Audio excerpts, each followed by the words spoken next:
heart that hurts.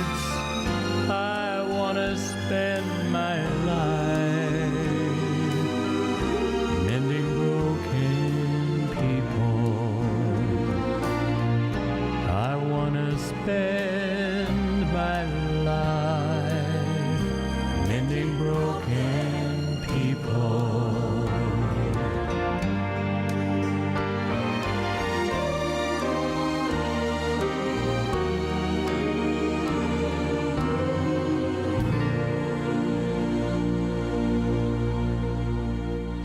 Hello and welcome to 3ABN Today Live. Thank you for joining us. And we love this Thursday evening and the live program, don't we, Yvonne? We do. Our co-host, Sister Yvonne, we're so glad that you're here. Oh, it's great to be here. The last several weeks, we've had some great live programs, haven't we? I know. There's something special about the live because you never know what will happen, for one thing. Yeah, that's true. Good and bad. Good and bad, I know.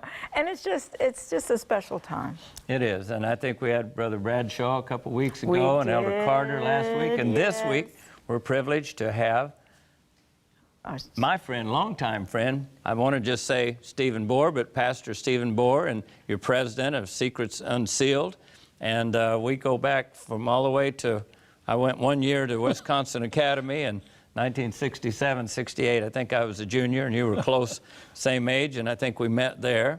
And then later you came to West Frankfort and pastored here for a short time, I guess, or period. And then, of course, through ministry later on for many years.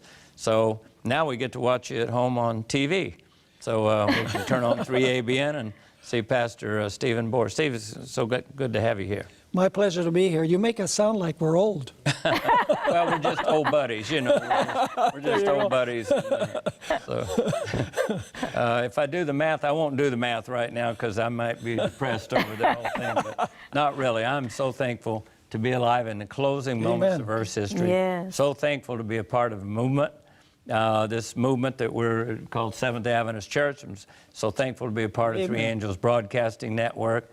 Pastor Bohr and all the speakers and the singers and the teachers to be a part of this, to watch literally before our eyes prophecy being fulfilled. Mm-hmm. That things 20 years ago, not only 50, 60, but even 10 years ago, I never dreamed would happen, is happening right before our eyes. So tonight we're going to be discussing some very important topics, but particularly tonight, in light of quite a few things that are happening, we've asked him to be here, and we're going to study on the seventh-day Sabbath. There's so much going around about it. For a while, it seemed like people didn't care, but there's a great interest now because folk are saying, oh, who cares what day you keep, just as long as your heart's right, as long as you know, whatever feel goods, do it almost. We used to say, you know, in school, whatever feels good, do it, the hippie deal. But people nowadays say, well, I just keep, you know, I'll go this day or I'll go that day or I'll go whatever. God doesn't really care. He just, as long as we keep one day in seven, I think we probably should know. It's like saying God doesn't really care if we keep the other commandments. Maybe we should know what God really says. What do you think? I think it's important. I think we really need to study the Word and see, what does God say? What does God's Word say about the Sabbath? If it's not that important, hey, I'd like to know that. Yeah, but absolutely. All of my studies say it is important. Yeah. Oh, and the thing about once you've experienced it, then you know. Sometimes if you've never experienced it, Pastor, but experiencing the Sabbath, then you never would want to be without it. That is so true. Because it's such a break from the rest of the week. God knew when He created us that we needed, how He created us to need, and He could have created us where we never needed rest, but I think He knew that we would stray away from Him if about every week we didn't take a day and worship Him and come back and be in His presence. So He said, I'm going to make my creation so they don't forget, you know, who I am, that I'm their creator God and that loves them. So we're so thankful that you're here tonight and appreciate what you do in your television ministry. And of course you do Spanish and English. And of course I know you're on radio and you're also a writer. And so many talents, many gifts. But we look up to you as a man of God. We realize everyone's human, but looking at you, we know that you have spent your life in the study of God's Word. Yes. And if there's truth to be found, you're going to find it, because you don't seem to Praise the stop. You're not easily, easily. He wants to go at it, and he's been doing it for so many years, really opening the Word and literally dissecting it and making it where we can understand it. We're not all theologians, and it might be hard. Sometimes it's hard to understand, but you do it in a way that we all can understand it, and that's the way it should be. So we thank you for that. Yeah. We have a special offer tonight, thanks to Pastor Bohr, and maybe you could give We that to do, us. absolutely. It's called Hidden Sabbath Truths. And it is a free offer, and you're going to receive it through Pastor Bohr's ministry, Secrets Unsealed.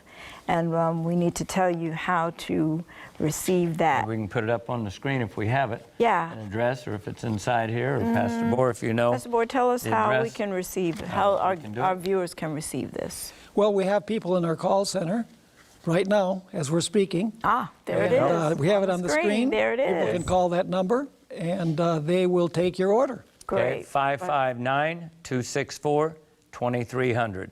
That's 559, I'm reading it off the screen down here, 264-2300. Yeah. So if you want this book, absolutely free of charge, right? That's correct. Oh, Absolutely free. can't beat it. That's right. Can't get any cheaper than free. All right, and we'll put it up again another time or two. Now, what we're going to do, we're going to be talking for a while, but we want to tell you in advance. We have folks who's willing to answer the phone, so if you have questions tonight, now's the time to do it. You don't always get to talk directly to Brother Steve, but tonight you will.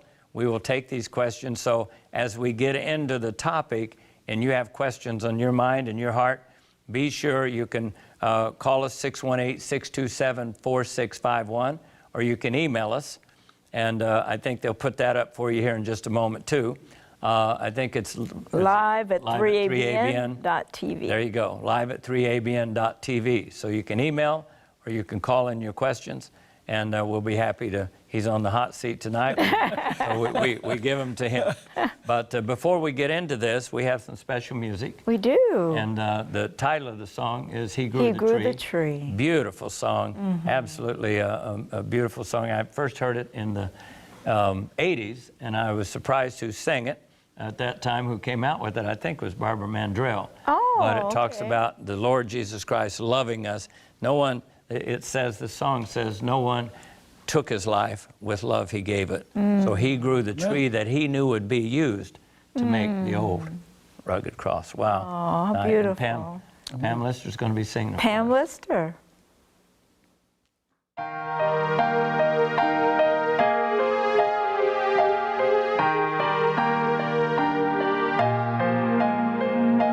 He molded and built a small lonely hill that he knew would be called Calvary. Then he made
That's beautiful. Thank you, Pam. Isn't that a nice job? That's a lovely song. Lovely song too, Yeah. right? Mhm. Great words. Isn't that a tremendous thought that He gave His life That's right. on a tree that He created? Yeah, yes. When you think about that, that's Gives you chill bumps. powerful. Yeah. He grew the seed that He knew would be used to make the old rugged cross. That's love.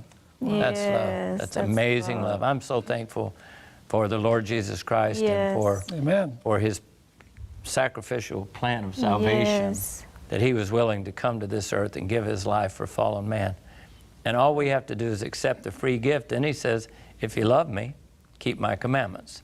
And today, there is so much going on in the world, in the Christian world, to say, well, you don't really have to keep His commandments, or they're just on our hearts, and the Old Testament and 10 Commandments, we don't do those. Or some folks say we just keep 9, and then others say, well, we don't have to keep, there's others. So tonight we want to find out about, we want to go back. I think the best way, Pastor Steve, is go back to Genesis. Amen. And so what we want to know, can we be certain that the days in the creation story are literal days? Okay, this is a foundational question, because if the days of creation were not literal, then I'm wasting my time here. Okay. Because the Sabbath is basically done away with unless you have a literal week. Okay. I have here some notes that I'm going to be using Sure. in the sequence of the program. We have several evidences that the days of creation were literal days. First of all, we find that every time in the Old Testament that the word day appears with a numeral, like day 1 or first day, second day, it always refers in the Old Testament to a literal 24-hour day. Okay. No exceptions. Okay. So it says it was the evening and the morning, first day, second day, third day. That's a numeral with the word day, which means that it's a literal day. Okay. Secondly, the expression evening and morning.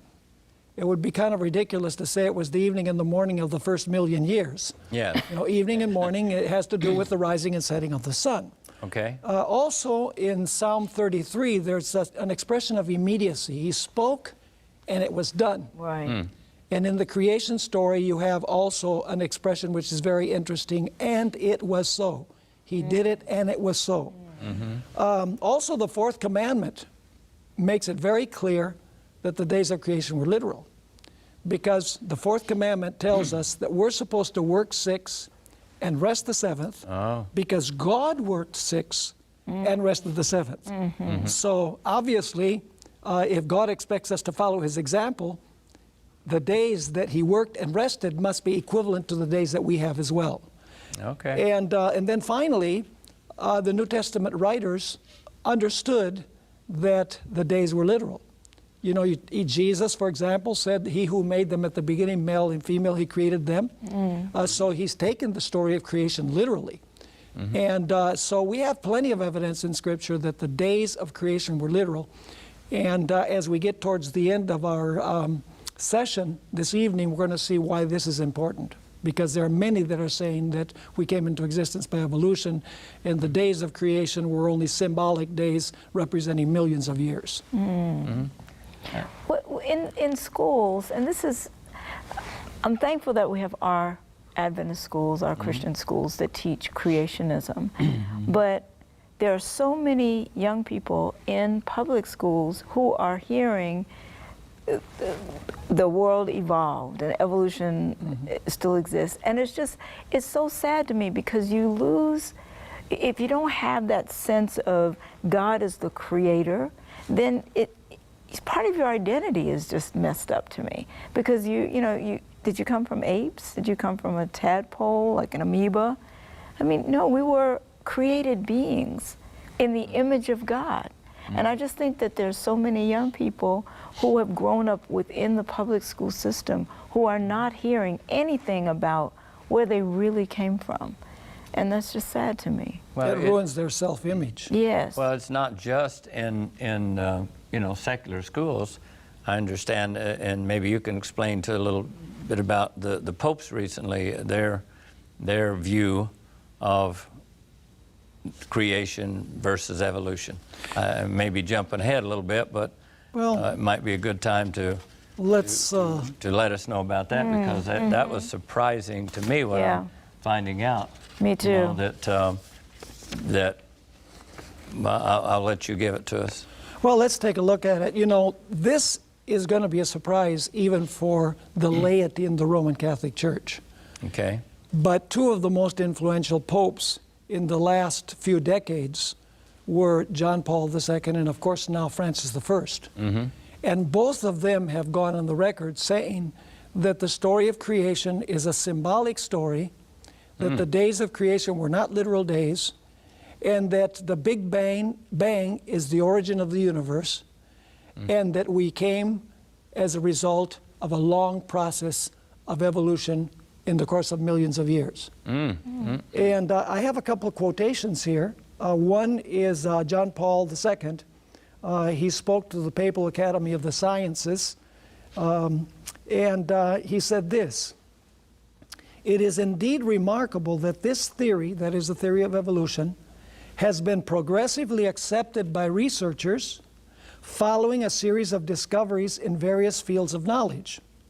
The convergence, that is, of all of these disciplines, these different sciences, neither sought nor fabricated of the results of work that was conducted independently, is in itself a significant argument in favor of the theory."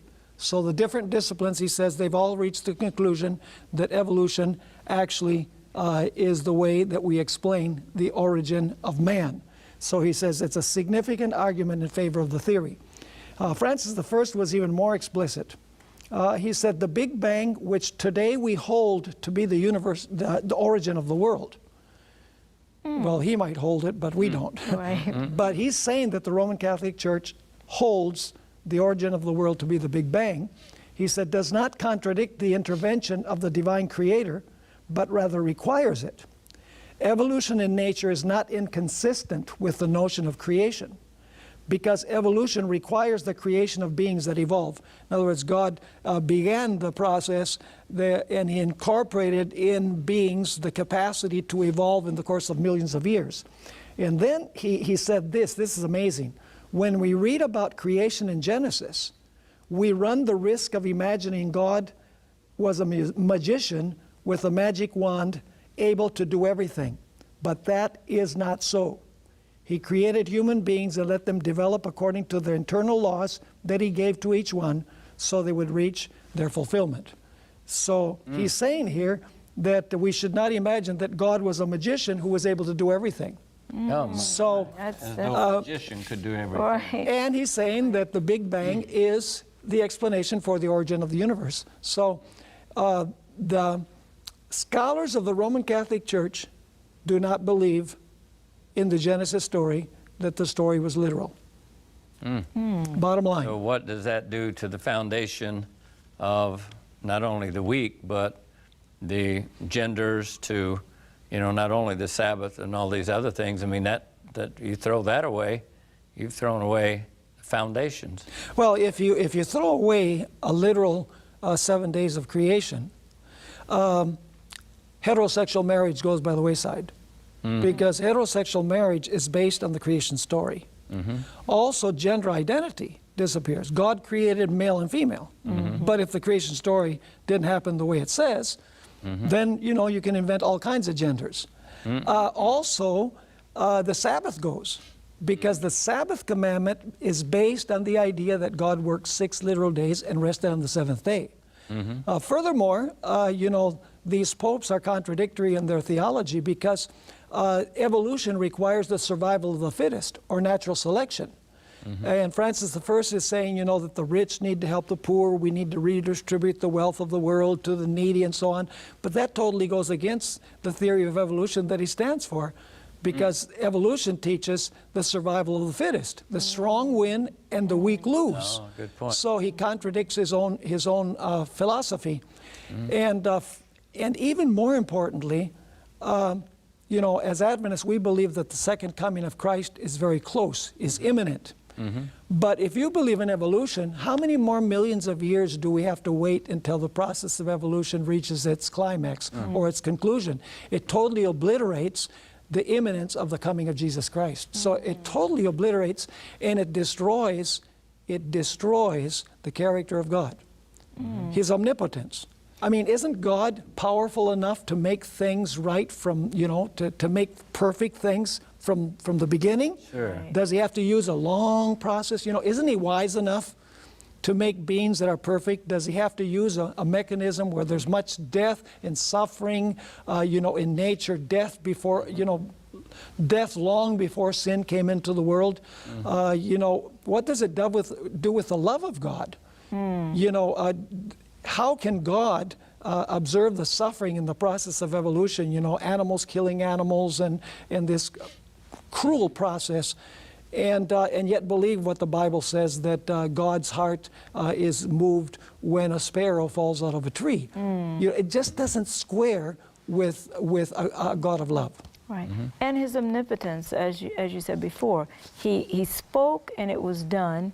He commanded and it stood fast. So it didn't evolve into something. It stood fast immediately. He spoke it, it happened. Yeah. And that's the omnipotent God that we serve, not someone that, there's just a big bang and then you wait for eons to develop into a human being. It's just, but it's interesting that everything is twisted nowadays. So if you're a creationist, you're looked at as being ignorant, because the prevailing impression of educated people is evolution.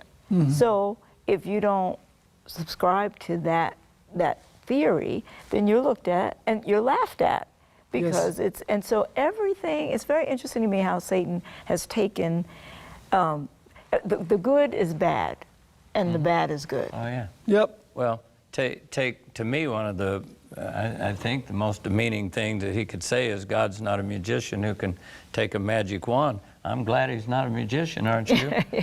Magicians aren't going to,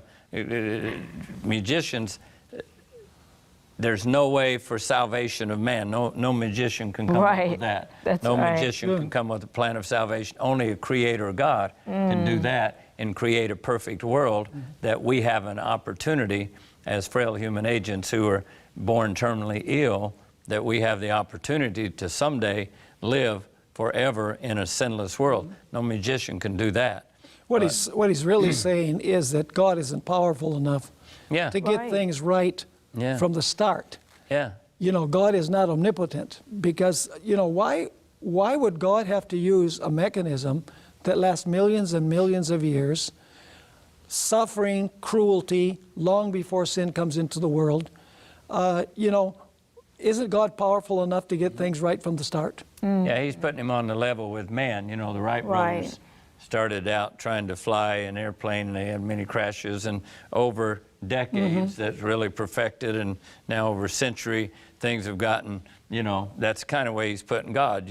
First of all, it was a trial and error and He didn't do so well, and then let's make it, and over periods and as time goes on. I mean, that's putting Him on the level of man. Well, let's go back to Genesis, because if I don't believe in Genesis, then I don't believe the rest of the Bible. So I think we need to establish the fact that the Genesis story is a literal story, and that you're saying that the days are literal days, and because, for one thing, evening and morning with the first day, the second day, and so on till the seventh day. And so evening and morning is measured by the sunrise and sunset. So now, the Sabbath, tell us where the Sabbath, was it instituted then, or how did the Sabbath come about, and why the need for a Sabbath? God wasn't tired when he worked. I'm sure He wasn't tired. Obviously. Well, maybe God gets tired according to the papal view, because God can't do everything. Oh, okay. There you go. Mercy. Have mercy. But there's a text in the Bible that says God doesn't get weary. Sure. But Never maybe sleeps or slumbers. That's right. Maybe I can draw our attention to a debate that took place last Friday evening between a Seventh-day Adventist evangelist and an evangelical individual who's a host of a radio program. And let me just share with you 4 premises that were used by the evangelical against the Adventist view. Okay. Number 1, he stated, this evangelical stated, that Genesis tells us that it was God who rested on the seventh day. God rested the seventh day. Second, the word that is used for rest really means to cease. When it says that God rested, it means to cease. It's not talking about the quality of God's rest. Number three, there's no command in Genesis that God told man to rest as well. This is what he's saying, the Yes, point. this is his point of view. So the three premises are Genesis says God rested. Secondly, the word rest means to cease. Number three, there's no command for man to rest. And so his conclusion is that the Sabbath is not a creation institution, but is part of the Old Covenant that was only for the Jews. Because there's no command there in Genesis for Adam and Eve to keep the Sabbath. And it says that God was the one who rested, and the word rest there isn't talking about quality of rest, it's talking about God ceasing. Now, I can agree with three of the propositions. Okay. I agree, number one, that the record says that God rested. I can agree that the word rest should be translated cease. And I can agree that God did not give Adam and Eve a command there in Genesis 2 to observe the Sabbath. What I cannot accept is the conclusion that he reaches on the basis of those three points that he brings out. There is a reason why the story tells us that God rested, and there's a reason why it doesn't say that God commanded man to rest. So maybe we can just take these propositions one by one and take a look at them. Let's do. The creation story says that God rested on the seventh day. True. It is true that the word rest should better be translated cease. And I have the following examples. Genesis 8:22, after the flood, God tells Noah that seed time and harvest and day and night will not cease from now on. And the word is Shabbat. The word is also used in Joshua 5:12, where it says that the manna ceased the day in which Israel entered the promised land, the day after they entered the promised land. It's the word Shabbat. It's used also in the book of Nehemiah, chapter 6, where the enemies of Nehemiah are saying, come and let's talk about this project. And Nehemiah says, I can't cease building the wall. Well, it's the word Shabbat. It's also used in Psalm 46, verses 8 and 9, where it speaks about when wars will cease. So it is true that in Genesis chapter 2, the best translation of the word Shabbat is to cease. However, we need to ask the question, why does the Genesis account tell us that God was the one who ceased, and he didn't tell Adam and Eve, at least explicitly there, that they should cease? So basically the idea is, the Sabbath was something all about God. It wasn't about human beings. The Old Covenant, the Sabbath for the Jews begins in Exodus 16 with the manna, and then Exodus chapter 20. So the Sabbath is Old Covenant, it's for the Jews, because there's no command for Adam and Eve to keep the Sabbath there in Genesis. Now, forgive me for monopolizing the time here. No, we want you to. It's your time. There's a certain line of argument that I want to follow here, because there's an answer to all of this. 4 things that we need to recognize when we study the story of creation with regards to the Sabbath. Number 1, when God ceased, there was no sin and there were no Jews. That's a critically important detail. No sin. After 6 days of creation, God rested, ceased from his work. There was no sin. And there were no Jews. And there was no Jews. Because Adam and Eve were not Jews. That's right. Okay? So why is that important? If we can show that God gave the Sabbath to Adam and Eve before sin and before the Jews existed, then all of the arguments that were used by this evangelical saying that the Sabbath is of the Old Covenant disappear. So the first point that we need to notice is that when God rested on the Sabbath, when God ceased, there was no Jew and there was no sin. Second, the creation story is all about God. the word God is used 31 times in the first chapter. And in Genesis chapter 2, verses 2 and 3, creation and rest is attributed to God 10 times. So that's 41 times in Genesis 1 verse 1 through Genesis chapter 2 and verse 3. 41 times that God is mentioned as the one who worked 6 days and as the one who rested the seventh day. Let me just read Genesis chapter 2 and verses 2 and 3. We can't read the whole first chapter for the 31 times that the word God is used. But what I want us to catch the picture of is that the creation story is all about God. God is the one who worked 6 and God rested on the seventh. It's not about man. Yes. It says in Genesis 2 verses 2 and 3, and on the seventh day, God ended his work, which he had done. And he rested on the seventh day from all his work, which he had done. Then God blessed the seventh day and sanctified it, because in it he rested from all his work, which God had created and made. So there's no reference to man here, because God was the one who worked 6 days and created everything, and God was the one who rested after he concluded his work the 6 days. So point number 1, no Jew and no sin. Point number 2, the first week of the history of this world is about God. God worked 6 and God rested on the seventh. Third, and we're working towards answering why God did not command Adam and Eve to cease on that first Sabbath. Number 3, and this surprised me a few years ago. You know, I'd read the creation story many, many times, but I found something very interesting, and that is that God did not make the Sabbath holy until it ended. In other words, God rested all day Sabbath, he rested all day Sabbath, and then when the Sabbath ended, he blessed and made it holy. And we're going to see that's crucially important. Let's read Genesis 2 verse 3, and then we'll read Exodus 20 verse 11 and prove that point from the Bible. Okay. Then God blessed the seventh day and sanctified it, because in it he rested from all his work which he had created and made. So the word rested says it was past, right? It's at the end. So why did God bless the seventh day and make it holy? Because in it he rested. He rested from all his work. So he rested, and because of that, he makes the day holy. So he rests, and then the day becomes holy after he rests. Exodus 20 verse 11 has the same idea. This is the conclusion to the fourth commandment. Exodus chapter 20 and verse 11. For Yvonne, in you wanna 6 read that? days, sure. For in 6 days the Lord made the heavens and the earth, the sea and all that is in them, and rested the seventh day.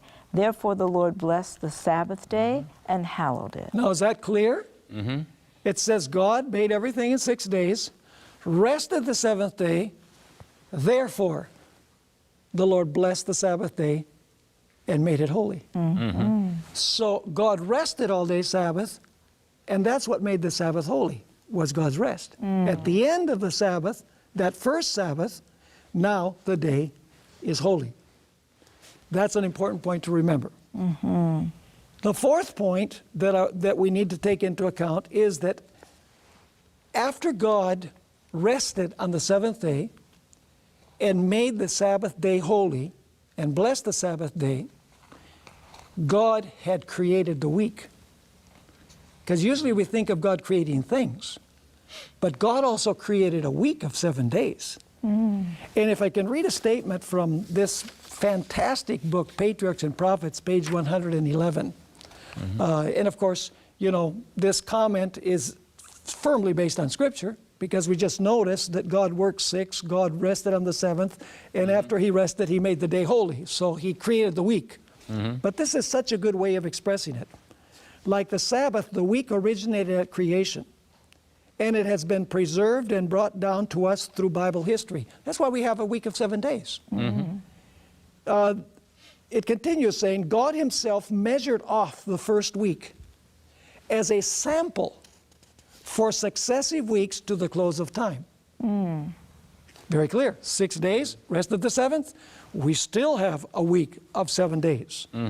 Now, it continues saying, like every other, it consisted of 7 literal days, which we already showed from Scripture. 6 days were employed in the work of creation, and here comes the key point. 6 days were employed in the work of creation. Upon the seventh, God rested, and He then blessed this day and set it apart as a day of rest for man. So very clearly it says, God rested, and He then blessed this day and set it apart as a day of rest for man. Now, the question is, back to the original question, why didn't God command Adam and Eve to keep that first Sabbath of creation week? Well, now I want to give you several reasons. Okay. Number one, God could not give Adam and Eve the Sabbath before He made it. A good And we know He made it. Yeah. That's true. Because Mark 2, verse 27 says, the Sabbath was made for man. So could God give the Sabbath to Adam and Eve and tell them to keep the Sabbath before He made it? He couldn't give them what He had not made yet. Okay. Point number one. Point number two, we already noticed that He made the Sabbath holy when it ended. Which means that God could not have told Adam and Eve to keep that Sabbath holy before it was holy. Right. Right. Is that making sense? Yes. Furthermore, we are told that God blessed the Sabbath day and made it holy. God doesn't need a day that is blessed and holy for Himself. Right. Right. Point number 4. God actually needed to give Adam and Eve the example of how to observe the Sabbath before He could expect them to observe the Sabbath. Okay. Good. And there's this quotation in this devotional book, Lift Him Up, which expresses it well. God made man in His own image and then gave him an example of observing the seventh day, which He sanctified and made holy. So what's more important, what parents tell their children or what parents exemplify to their children? Absolutely. The example is much more powerful. Sure. Great points. Go over them one more time because people are saying, wait, I've never heard that before. Number 1, Okay. God could not give the Sabbath to Adam and Eve until He made it. The Sabbath was made for man. Number 2, the Sabbath wasn't holy till it ended. We already noticed it in the Bible, Genesis 2 and Exodus chapter 20. So He couldn't tell them, keep this seventh day holy at that point until it was holy. Number 3, He could not tell them, keep the Sabbath when it was that seventh day was starting, because they would say, how? Okay. Well, the fact is, God has to exemplify the observance of the Sabbath and then tell them, now you do the way you saw me do it. But there's more. The fourth commandment does not apply to Adam and Eve until the second Sabbath of human history. And you say, now wait a minute, is this some kind of heresy that you're sharing with everybody? No, it's not heresy. A child can understand this. Why didn't God tell Adam and Eve to cease? Because this individual says that the word Shabbat means cease. Okay, so we'll take him in his argument. You know, the Sabbath word means cease. And it was God who ceased. He didn't tell Adam and Eve to cease. Why didn't He tell Adam and Eve to cease? Well, what did God cease from? His work. 6 days of work. How many days had Adam and Eve worked? None. So how could they cease if they hadn't worked? Are you with me? Oh, yeah. Absolutely. So the fourth commandment applies to Adam and Eve, starting with the second Sabbath in human history, because God works 6, He rests the seventh, giving Adam and Eve an example. At the end of the Sabbath, He makes it holy. And then He says to Adam and Eve, now, you saw me do it, right? Now you go and work 6, and then next Sabbath, you're going to rest the way you saw me rest. Let's read Exodus 20, verses 8 through 11. You'll see that this is biblical. Remember the Sabbath day to keep it holy. 6 days you shall labor and do all your work. But the seventh day is the Sabbath of the Lord your God. In it you shall do no work. You, nor your son, nor your daughter, nor your male servant, nor your female servant, nor your cattle, nor your stranger who is within your gates. And now comes the reason why God says, you know, that you're supposed to keep the seventh day. Verse 11, for in 6 days the Lord made the heavens and the earth, the sea, and all that is in them, and rested the seventh day. Therefore the Lord blessed the Sabbath day and hallowed it. The fourth commandment cannot apply to Adam and Eve that first Sabbath, because the commandment says work 6 and rest the seventh, and they had not worked 6. But the fourth commandment makes it clear that beginning with the second week, God expected them to follow his example. Is that making sense? Now, some people might say, well, is the Sabbath of creation the same Sabbath of the fourth commandment? Of course it is. Let's notice some commonalities between the Sabbath in Genesis and the Sabbath in Exodus 20. Can I make, right Yeah, before you go please. to that, you said Mark 2:27, right? 28, and it says Sabbath was made for Man. man. So for anybody to say, well, this is New Testament, it's not Old Testament, right? Mark's New Testament, and still we're told in the New Testament the Sabbath was made for man. If the Sabbath was done away with at the cross, why are we hearing that the Sabbath was made for man? It didn't say for the Jews. Sure. It didn't say for the people in the Old Testament. It said for man, which I would think includes all of us, right? And it proves my point. Yeah, isn't that a... Because God worked 6, he did all the work. He rested the seventh day, made it holy, and then he created the Sabbath. And so now he says to Adam and Eve, now I'm giving you the week, and now you can work 6 the way that I did, and the next seventh day you're going to rest the way you saw me rest. So now we know the reason why God did not command Adam and Eve to cease on that first Sabbath, because they could not cease because they hadn't worked. Right. So this argument, based on the Old Covenant, saying that, you know, because there's no command for Adam and Eve to keep the Sabbath is Old Covenant, it's for the Jews, doesn't hold any water. Once you understand this, the whole argument in the debate falls by the wayside. Now, we need to take a look at a few other things here. Good. A few other important things. We've noticed so far, number 1, God couldn't give the Sabbath to Adam and Eve until he made it. Number 2 is God didn't need to bless and make his day holy for himself. Number 3, God made the Sabbath holy when it ended, so he couldn't tell Adam and Eve to keep the Sabbath when it started. Number 4, God could not tell them to keep the Sabbath without first exemplifying how to keep the Sabbath, right? Number 5, the fourth commandment applies to Adam and Eve beginning with the second week of human history, because they hadn't worked 6, so the commandment says work 6. So after God worked 6 and rested the seventh, God says, now you work 6 and rest the seventh. Now the question is, and this comes up all the time, is whether the Sabbath of Genesis is the same Sabbath of Exodus. Right. And of course it is, because you have the following commonalities. Number 1, in both cases, it's a memorial of creation. Secondly, the Sabbath comes after 6 days of work. 3, the Sabbath is the seventh day of the week. And 4, we are told in both texts that God rested, blessed, and sanctified the Sabbath. Right. So there's clear commonalities between Genesis and Exodus. But now there's another important point that you would only discover if you were able to go to the original language. And you can go to a concordance. Strong's Concordance tells you what the words are. The word rest in Genesis, rested, is not the same word rest in the fourth commandment.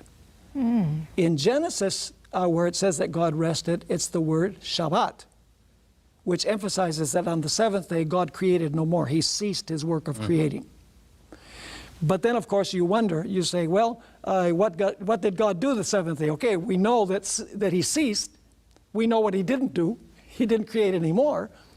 But can we have an idea of what God did on the seventh day while he was ceasing from his work? And of course, those individuals who argue against the Sabbath, they make a big point out of this thing that, well, the word Sabbath is not the same in Genesis as it is in Exodus, so you don't have the same Sabbath. Well, the fact is, there's a reason why in the fourth commandment, Moses, who wrote Genesis and Exodus, by the way, why in Genesis he used Shabbat, and in Exodus chapter 20, he used the word Nuach. Because Nuach does not mean cease. It describes quality of rest, how God rested. Because in Exodus 20, the objective is that God is giving an example of the quality of rest for man to follow his example. That's the emphasis. And, I can give you examples.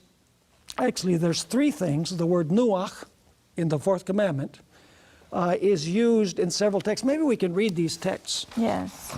The word nuach means to rest after much activity, and it is frequently connected with the idea of feasting, gladness, joy, happiness.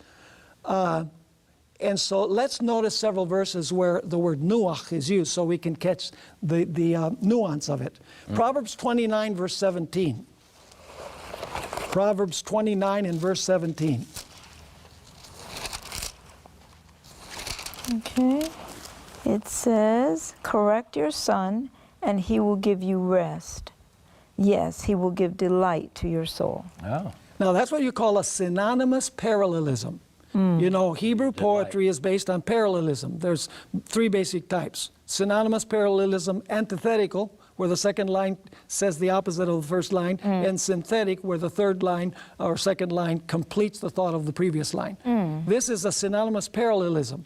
So it says, discipline your son and he will give you rest, and then it explains what kind of rest. Delight to your soul.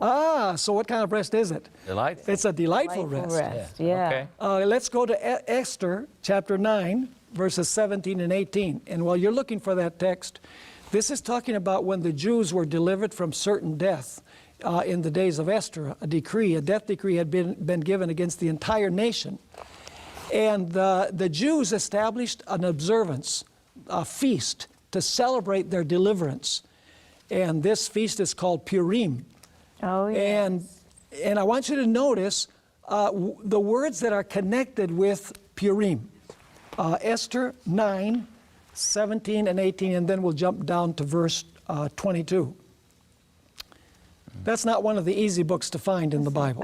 I have to go back through in my It's right head. before Job. Here it is. Esther 9. Yeah, I got Esther it. 9, 17 and 18, 17 and 18. and then verse 22.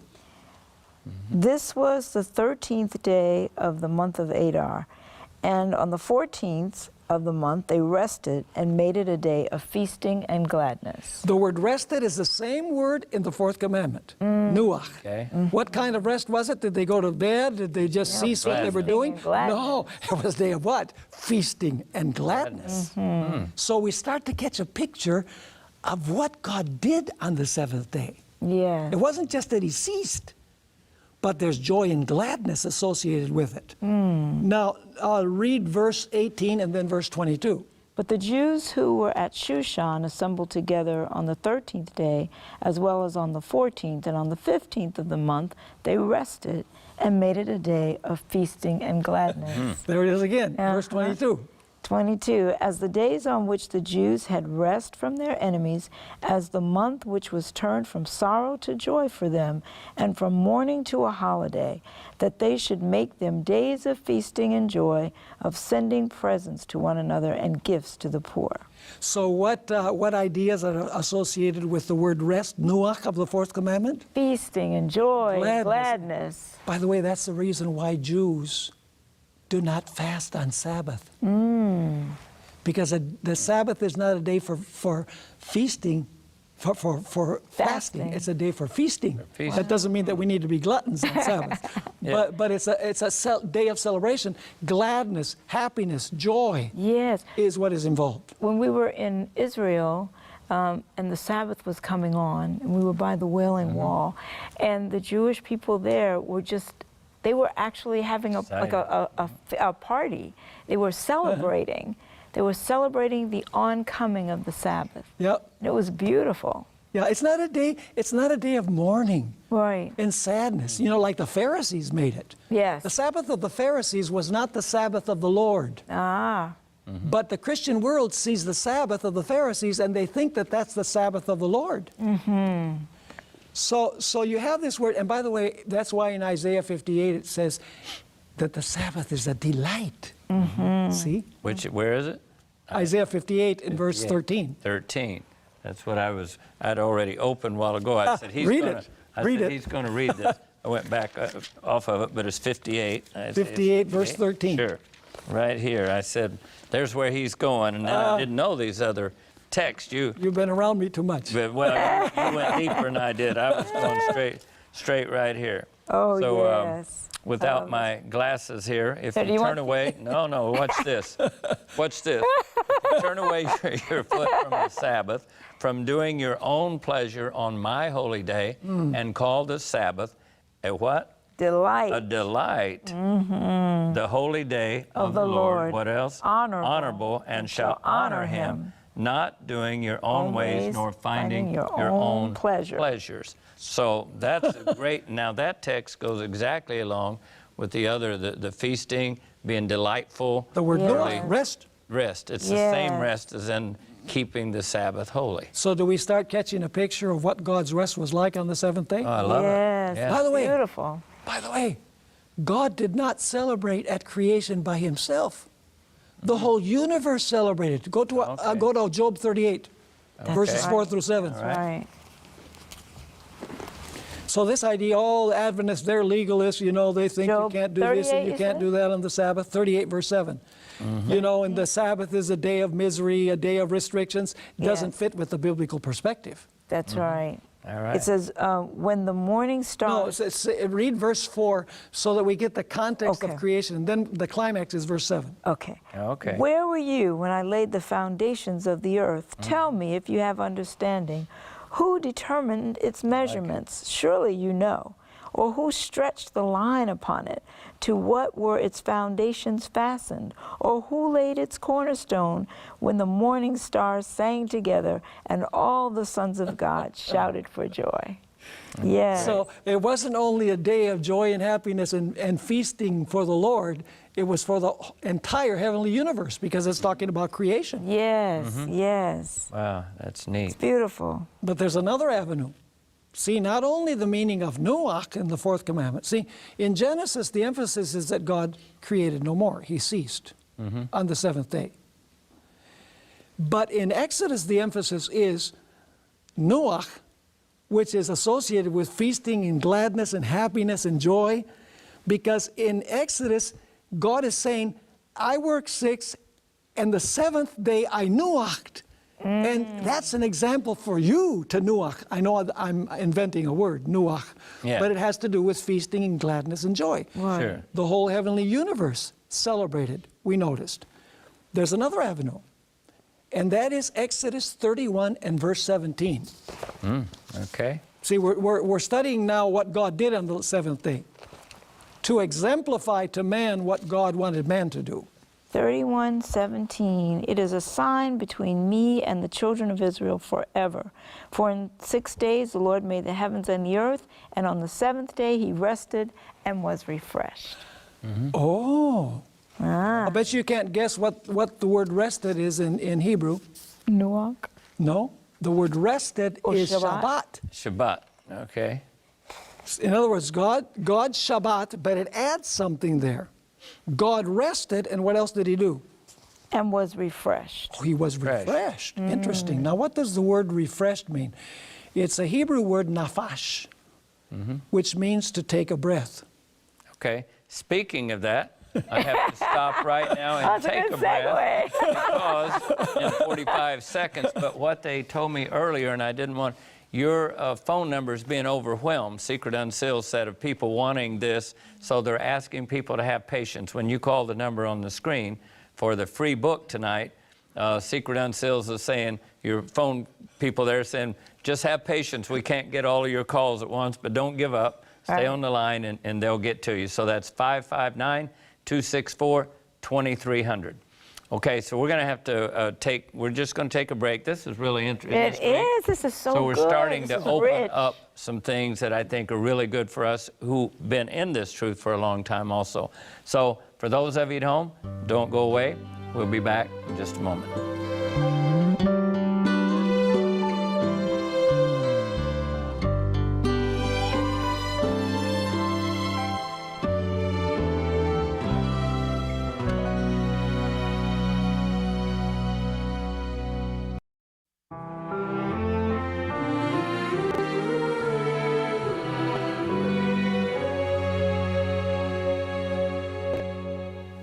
Welcome back to 3ABN Today Live.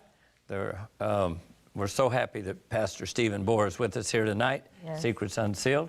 And of course, lovely Miss Yvonne, we're glad that you're here also. I'm so tonight. glad to be here. You And- know, I love getting into the Word and getting something new from it. It's so rich. I just love that. So I get excited. Absolutely. So we're learning that the Sabbath, we always knew in Isaiah growing up, the Sabbath is delight, but it's really special because when we look at the commandments to find out, wow, this is different than what the rest in Genesis versus Exodus, that it's a delight, it's a time of feasting, it's a time of, and I think feasting not on just food, but feasting on spiritual blessings. Yes. Feasting, going to church, feasting on the Word of God, and getting all these. So it's a time of refreshing and to say, wow, thank you, Lord, thank you for what you've done. And now I'm not worried about my car payment, not worried about somebody over here or my work going on. I'm just enjoying this time, which is good for me physically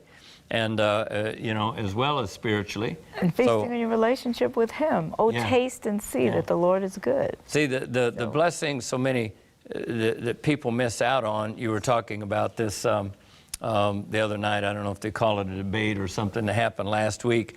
And of course, most people watching that would say, oh, I wish I were on that, you know. My thing, I was listening, and we'll talk about, we want you to address this a little bit. The person was saying, and a lot of folk are saying, well, this is just a spiritual rest. You know, Adventists, you want to keep a day, a weekly day. This is not God. You're confining Him to the days of the week. This is spiritual. We don't need to keep the commandments. We just do them in our hearts. In the New Testament, you know, there's not the Sabbath commandment there. It's just the 9 others. And we do all of these things. And I heard it as part of this myself. I didn't get to hear all of it. But what came across to me, Brother Steve, was, wait, here's a fellow who's saying, this is just a spiritual rest. It's not physical. You don't need to keep the Sabbath any longer. And I said to myself, that's interesting. If I were there, I had a chance to talk to him, I'd love to say, well, let me ask you something. Do you go to church? And I know who he is and found out, so his answer is yes. You go to church. Well, how often do you go to church? You go once a week, once a year? If it's just a spiritual rest, do you go once every 10 years? Or do you go every week? Okay, well, he's just telling us there's nothing about a weekly. This is a spiritual rest. So if you go once a week, what day do you go on once a week? On Sunday. Okay, so you do go to church every Sunday.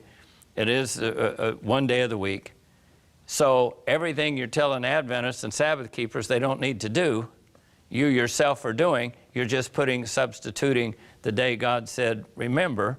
You're forgetting that and going to a day that is a man-made Sabbath, if I can even use that term, or man-made substitution on Sunday. I mean, does that make any sense? To me, it's like they're saying, oh, don't worry, you don't have to keep any day, and it's not, oh, well, wait a minute, how come you do it? You just do the wrong day. You're keeping a physical week. Well, you know, people say, well, you know, I dedicate every day to God. Right. You know, all days are God's. And That's good. it's true that all days are God's, but not all days are holy. You know, all our money is God's, Right. but the tithe is holy. Okay. See? Okay. So just because all days are God's doesn't mean that all days are holy. And God doesn't say rest every seventh day or one day in seven. He says the seventh day is the Sabbath of Lord your God. And once again, in its original intention, it has nothing to do with Israel. It precedes Israel and it precedes sin. It is God's pre-sin program. And Isaiah 66 tells us that it will be God's program after he makes a new heavens and a new earth. Because he's going to create a new heavens and a new earth, the Sabbath will once again be the sign of the Creator. And it's no coincidence that Jesus, on the sixth day of the week, said, "It is finished," just like Genesis says he finished the sixth day. And then Jesus rested in the tomb on Sabbath. The Redeemer did what the Creator did. And not only did Jesus rest in the tomb, but the women, even though they didn't understand everything that was going on until later, the Bible says that they rested the Sabbath day with Jesus according to the commandment. So the Sabbath is a sign of creation, it's a sign of redemption, and it's a sign of the new creation when God makes a new heavens and a new earth. God's plan has never changed. Now, with regard to the debate, this individual that debated with the Adventist evangelist, his idea is he goes to church on Sunday because he says, well, that's the common day where people go to church. But he doesn't believe that any day is particularly holy. He says that, he worships God every day. And of course we worship God every day. But that doesn't mean that every day is holy. But he believes in that one day a week. Yeah, Just and going not to the right church. one. Yeah, I'm going to church, and he does that himself. But he just chooses not to go on the day God said to remember. He forgets that day. That's right. Yeah. Well, let's get back to the nafash idea. Okay.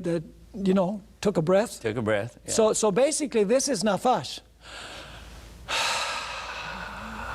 You can imagine God. He's finished his work the sixth day. And said it was good. The Bible says that he looked at what he had made, and it was very good. Now, this word nafash is not a common word in the Old Testament. It's used only 4 times. 4 other times besides Exodus 31, verse 17. Let's read one example other than Exodus 31, 17, where it says that God Shabbat and then nafash. Exodus 23 and verse 12. Exodus 23 and verse 12. And by the way, Exodus 23 verse 12 uses the 3 words. It uses Shabbat, it uses Nuach, and it uses nafash in the same verse. Okay. I'll stop you when you get to each word. Okay, good. Now this is the New King James. That's fine. 6 days you shall do your work, and on the 7th day you shall rest. Shabbat. Cease. Okay. See, you should cease from working, yes. So Okay. it says 6 days you should labor, the 7th day you cease. Right. That your ox and your donkey may rest. There, nuach. What kind of rest is it? Delight, joy, feasting. Do you think that the ox is pretty happy to be able to rest after working 6 days? Of course. But we're going to notice that God's rest is not because he's tired. We'll come Right. to that a little bit later. Yeah. Right. There's a different kind of rest that God experiences. So he So says, let's- and the son and thy handmaid and the stranger may be refreshed. Yes. That's the word nafash. I'm not looking at my telephone. I'm reading the Bible on my phone because it's bigger print than the Bible I have in my lap. So you see, the first word rest means you work 6 days, on the 7th day you cease. Right. But then it uses nuach, like your ox experiences a breather or refreshment on the 7th day where he doesn't have to work. Right. And then it speaks about nafash, which basically means to be refreshed. Now, Isaiah chapter 40 and verse 28 says that God doesn't grow weary, the Creator doesn't get weary, he doesn't get tired. Right. So what was God's nafash like? It says that he rested, he Shabbat, and he was refreshed. It wasn't because he was tired. So what kind of refreshment must it have been? I would think it was looking at it and saying, wow, this is great. This is good. It feels so good that this turned out so beautifully. Genesis says that. Yes. God looked upon everything that he had made, and it was very good. And the seventh day is a day for him to relish what he has made. And by the way, which day of the week were Adam and Eve created? Sixth. They were created the sixth day, right? So were they present on the seventh day when God rested? Yes. Yeah. Yeah. Now here's a very important point. You know, the enemies of the Sabbath, if I can call them that, they say that the seventh day God ceased, God rested, but that doesn't mean that it was a day of rest for man. So here's my question then, what did man do on the seventh day while God was resting? Right. He couldn't have been working, Right. because the next day would be a day of work, according to the fourth commandment. Right. So what must he have been doing? He must have been resting with God.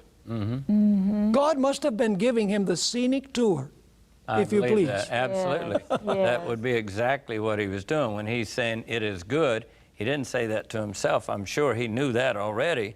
I think he said it so the whole universe could hear, including Adam and Eve, it is good. Right. Look what I've made. All right. Let me just read you this statement from that book, one of my favorite books, Patriarchs and Prophets, page 47. God looked with satisfaction upon the work of his hands. All was perfect, worthy of its divine author. And he rested, not as one weary, that's Isaiah 40, verse 28, but as well pleased with the fruits of his wisdom and goodness and the manifestations of his glory.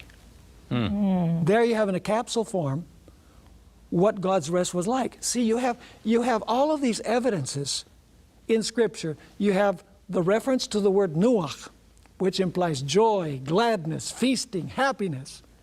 You have the fact that the heavenly beings shouted for joy. The stars of heaven, which represent the angels, they shouted for joy at creation. You have the word nafash, which means that God is letting out a sigh. You know, this is really great. I outdid myself, you know. And Adam and Eve are there because they were created the sixth day. They're observing God, Right. relishing his work. And then at the end of the seventh day, God says to Adam and Eve, what do you think? Oh, and I don't think Adam and Eve said, well, you know, that giraffe has too long of a neck and the elephant has the ears that are too big. No, they were in awe. They also nafash. They go, even though they weren't tired, they say, wow. Yes. And then God, when the seventh day ends, he says, this day will be holy. I separated it as holy. And now, Adam and Eve, I give you the week. And now, the first day of the week, you start working 6. And next Sabbath, you keep the Sabbath, remembering me like you saw me keep it. Powerful, powerful. Bringing you back to God every week, every seventh That's day. right. And you know, if I can mention Rest this, from the world. You That's rest from right. the things of the world and come back in your mind on God. the Seventh-day Adventist Church does not base any of its doctrines on Ellen White. Thank That's a misconception that people have. Thank you. You've noticed that all of the arguments that we have here are from Scripture. I've read a statement Yes. from Ellen White only confirming what we already noticed from Scripture. But, you know, she's very much misunderstood. And here's an interesting point. Ellen White was a staunch defender of the Sabbath. But Ellen White never made the mistake of saying that God told Adam and Eve to keep that first Sabbath of creation week. Every single statement that I've ever read from Ellen White, she says that God rested the seventh day. Of course, Adam and Eve were present there because they were created the sixth day. Sure. And then God made the Sabbath holy, and He gave it to Adam and Eve. If I could read a statement here from Patriarchs and Prophets, page 47. After resting upon the seventh day, God sanctified it, or set it apart as a day of rest for man. So after God rests, He sets the day apart, He makes it holy as a day of rest for man. And then we find this, following the example of the Creator, man was to rest upon this sacred day. And here comes the reason, that as he should look upon the heavens and the earth, he might reflect upon God's great work of creation. And that as he should behold the evidences of God's wisdom and goodness, his heart might be filled with love and reverence for his Maker. What a beautiful description. Yeah, yeah, it is. Now, you told us earlier, or someone asked a question, how do we know that the Sabbath from back in Genesis is the Sabbath that we keep now? Okay. I don't know, did we answer that? I'm not sure we got to. We started to. Okay, that's a good question. Yeah. But, Let's pursue that. okay. You know, I was once talking to a friend who was not a Sabbath keeper. He observed Sunday. So I asked him, I said, which day of the week do you keep? He says, well, I go to church on Sunday. I said, now, why do you go to church on Sunday? He says, well, because that's the day that Jesus resurrected. And so I honor the resurrection of Jesus on Sunday. I said, okay, so you're saying that the Sunday today is the same Sunday that Jesus resurrected, right? He says, yes. I said, well, if the Sunday today is the same Sunday that Jesus resurrected, the Sabbath is the same Sabbath. Absolutely. That's right. But then he asked me, he says, how do you know that the Sabbath of the days of Christ is the same Sabbath of creation? And I said, it's very simple.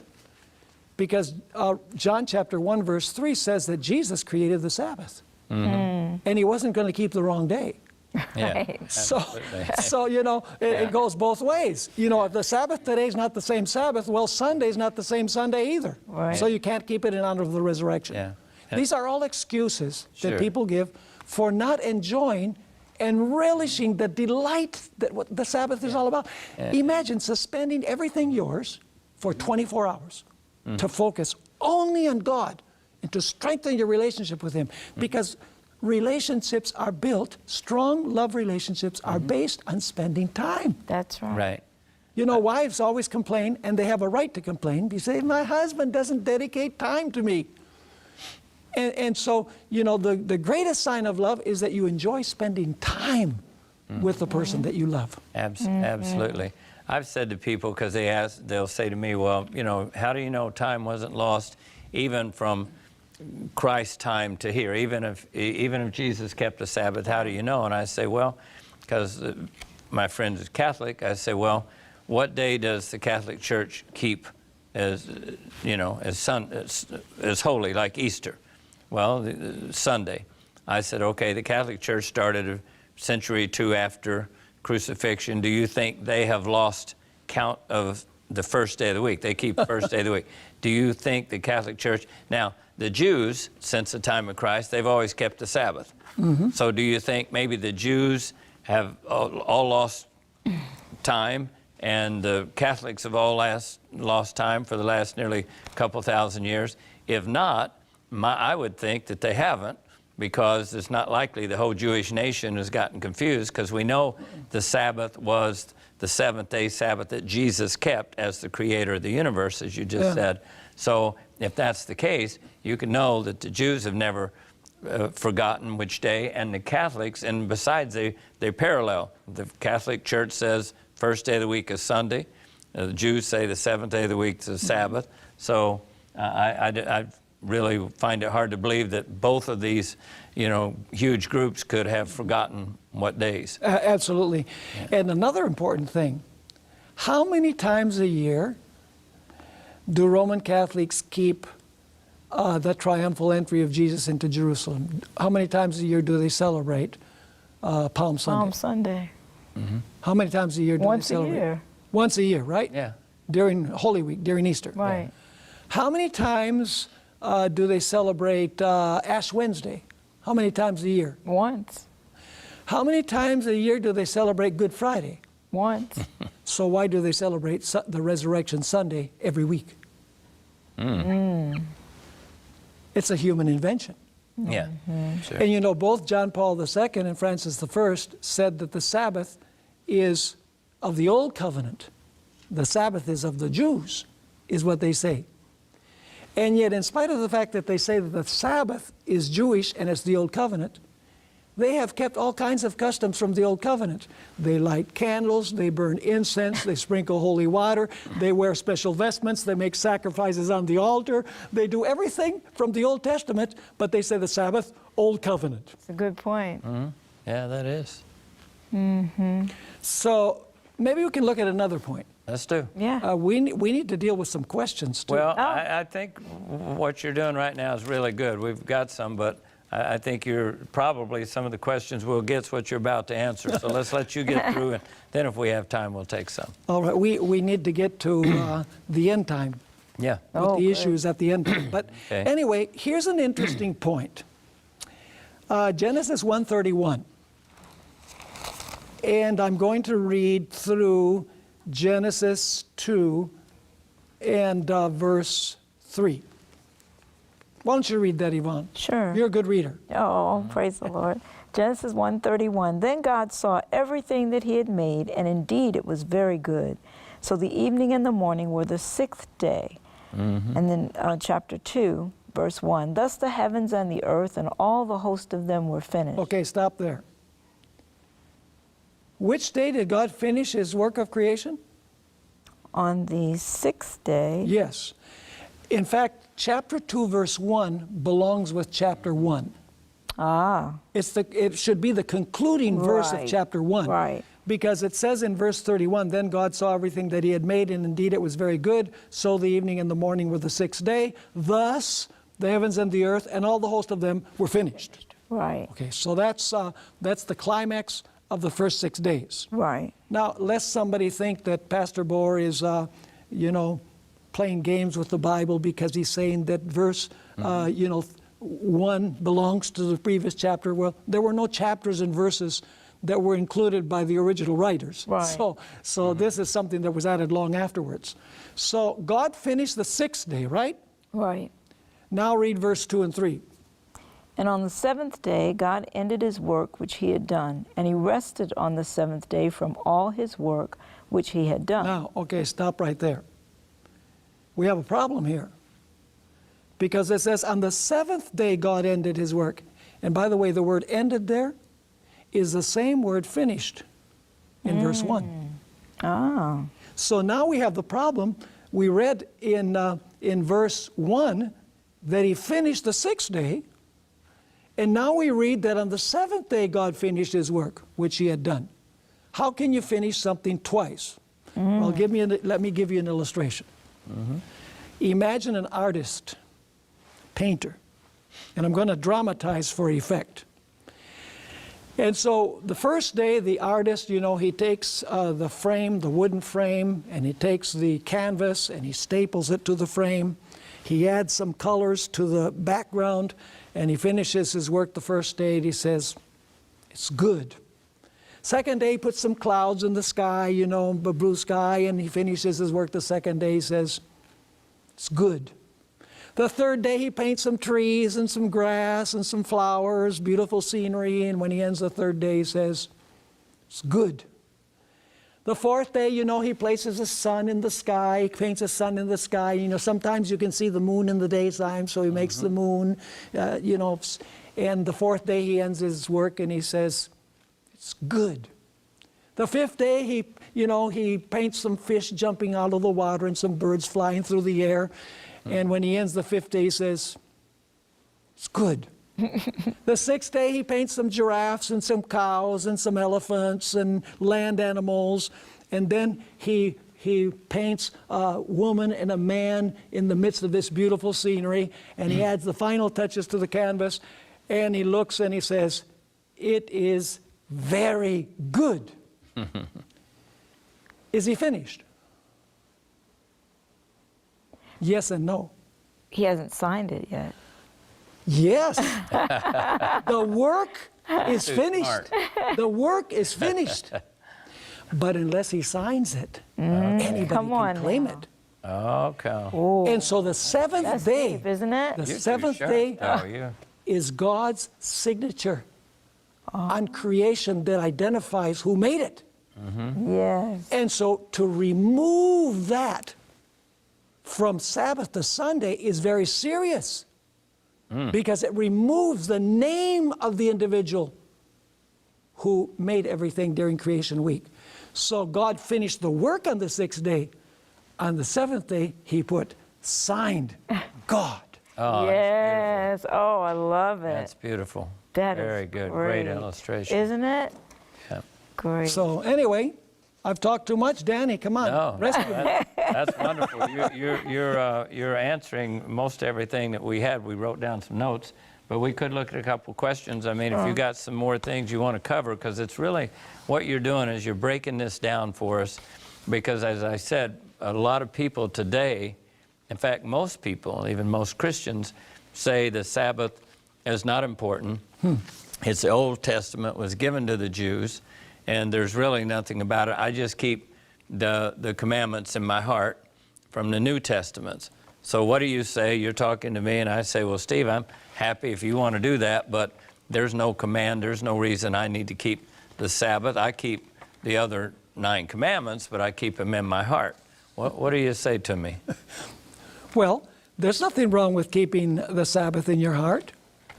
I mean, God only accepts Sabbath observance from the heart. Well, You know, the heart loves the Lord. yeah, what they're saying is I keep all these others in my heart, but I don't keep the Sabbath because I'm new covenant. Now what do you say? But it's everything we've been talking about. We already showed that the Sabbath is not not Old Covenant. We already showed that the Sabbath, God made the week. He sanctified the Sabbath and blessed the Sabbath, gave the week to man, and then said, you work 6 and keep the 7th. This was before there was sin. So it's God's original plan, before there was any need for an Old Covenant, and when there was no Jew. So the Sabbath is part of God's original plan for the whole human race. It was made for man, and it has nothing to do in its original intention with redemption. Now, an argument that was used by the debater, the evangelical debater, is that in Deuteronomy chapter 5, God gives another reason for observing the Sabbath to Israel. He says, because you were a slave in bondage in Egypt, and God delivered you from bondage, therefore God commanded you to keep the 7th-day Sabbath. But the fact that God gives Israel an additional reason to keep the Sabbath does not eliminate the original intention of God for the Sabbath. Yeah. It's like he uses Exodus 31, where God says that the Sabbath is a sign between him and Israel. Well, yes, it is between him and Israel, but does it say exclusively between him and Israel? He just assumes that because God says it's a sign forever between me and Israel, that it's only for Israel.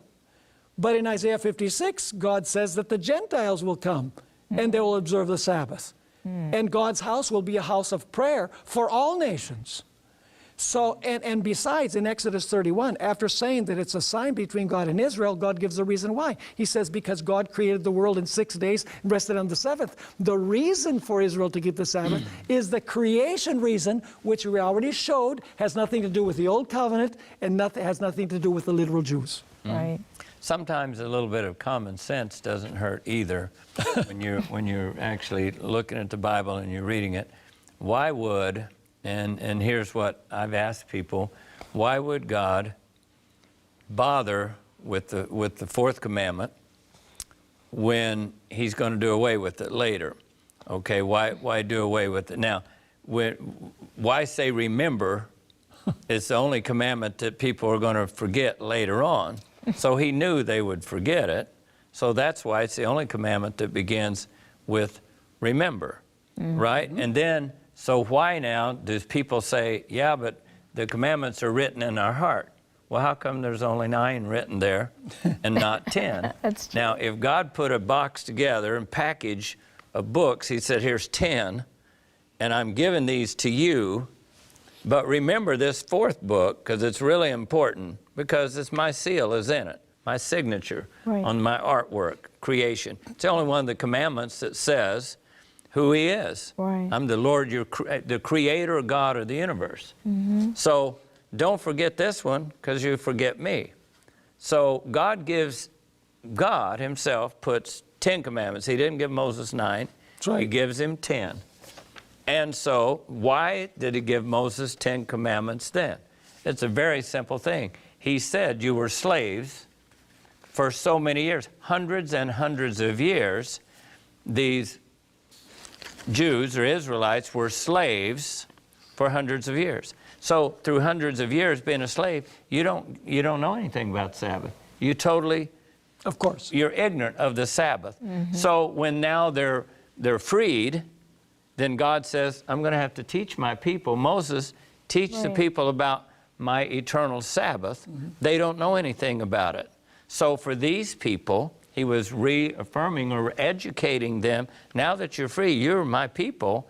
So this is a sign between me and you. It always has been between everyone else, but you've been a slave. Now you're free and you're out of bondage. So this is a sign between you and me. And then, as you said, as we now, and most evangelical Christians and others will say, we are basically the new Jew. We're the chosen of God. And in the New Testament, so now God gives me 10 things, and the center one says, my seal, who I am, I'm your creator, God of the universe, has everything needs to know about me. And then a Christian says, well, we're going to just keep these in our heart, but I'm going to take this one out and put it over here. And in fact, I think let's just do another day. The Catholic Church started the first day of the week in honor, they say, of the resurrection of Christ. So we will keep this day of the week. Now, I don't say this being facetious. I'm just trying to talk in normal, everyday talk with lay people. Does that really make any sense that you would go to all of this trouble to have to work so hard to try to get out of keeping a day, that you want to be responsible for separating what God put together? You can't do it. No more than a husband and wife, that somebody can come in between and separate them. He says that when unity, a union, let no man put asunder. Well, the Sabbath and God's commandments, not just the Sabbath, they're all the same way, right? So we have this all in unity, complete package. And God even says on this one, remember the Sabbath day to keep it holy. Remember as though don't forget, because he knows the human nature. So now we get to the New Testament, and people really, like this man and others who are knowledgeable, I'm not talking about just your laymen who really don't know, but people who have had the privilege to study the Bible have to work so hard to justify what they're doing. You would never come to that conclusion, I promise you, if you take a Bible and you give it to someone who's never had one and they read it, they'll never keep Sunday. They'll never go to church Sunday for any reason. They will go to church on the 7th day of the week. Richard Bland told me this years ago from United Prison Ministry. He said, believe it or not, there are people here in America, because when I go to the prisons, there's people who's never read the Bible. We give them a Bible. 6 weeks later, we come back, and he said other people come, and other denominations will come. And these people have asked them, and they'll ask us, well, why are we going to church on Sunday, the first day of the week? And he says, we don't. We go Saturday. Why? You go Saturday? Well, the other chaplains, they go on Sunday. Well, why, Richard says, would you think that people should go on? Well, because we read the Bible. You gave us the Bible. It says the 7th day of the week. So Richard said, here's people who's never read a Bible, no one to influence them. And when you read it, you're not going to come out saying, well, you have to justify it so bad that you're willing to play God. You're willing to erase his signature and say, oh, no, I'm doing it because of this, when you can just study the history and see how Sunday worship came into, and then we're going to study here, and you're going to help us to see why it's so important in the end times. And the other thing is, why would God give you a Sabbath? He created, he sanctified it, right? Made it a holy day. This is just like marriage. You know, marriage is still this same person who the other night, if you ask him, is marriage still in effect is there one man and one woman, and he blessed, right? The unity of one man and one woman, instituted marriage at creation. Is marriage still an institution? He won't tell you that was done away with. Would he? He will not tell you that marriage is done away with. He's married and had a wedding ring on, so to prove he's married. Now, why isn't that done away with? Right. Why don't everybody just live however you want to? That was instituted the exact same time that the Sabbath was, right? Yep. So, maybe even sooner, from the 6th day, you know, Right. the 6th day. So why would he still believe? And others, you say, well, marriage is still binding. Well, then why isn't the Sabbath? You have to work at it to say that it's not important. But my part of closing, he told me to talk, he probably shouldn't have, but my part on the end of it, on the end of this is, okay, why would he establish the Sabbath? Right. Why would it be kept and blessed and holy and sanctified day, just like marriage, all through the eons of time? Moses, children of Israel, Jesus himself, as his custom was, went into the synagogues on the Sabbath day. But then, even after he was crucified, the disciples, after Jesus resurrected, still kept the Sabbath. Right. Some of the writings weren't till how many years after, Steve? 70 years after, 60? After the New Testament, people were still keeping the seventh-day Sabbath. And then most importantly, Isaiah tells us, 66, from one new moon to another, from one Sabbath till another, talking about the new heavens and the new earth, shall all flesh come to worship before me. So we have God resting the seventh day, that Adam and Eve, we believe, starting the next Sabbath, and people throughout literally, Sabbath was made for man. God made it for man, not just the Jews. So the Sabbath's been kept all the way through the history of the world. It's going to be kept in heaven, but we don't keep it right now. I'm just saying. Yeah, like I'm just saying from a common sense, I'm not the theologian, but common sense, these are things that run through my little mind. So you go ahead now. I can feel your frustration. Well, you see, the bottom line is this. Sabbath is the best day for shopping and for college football.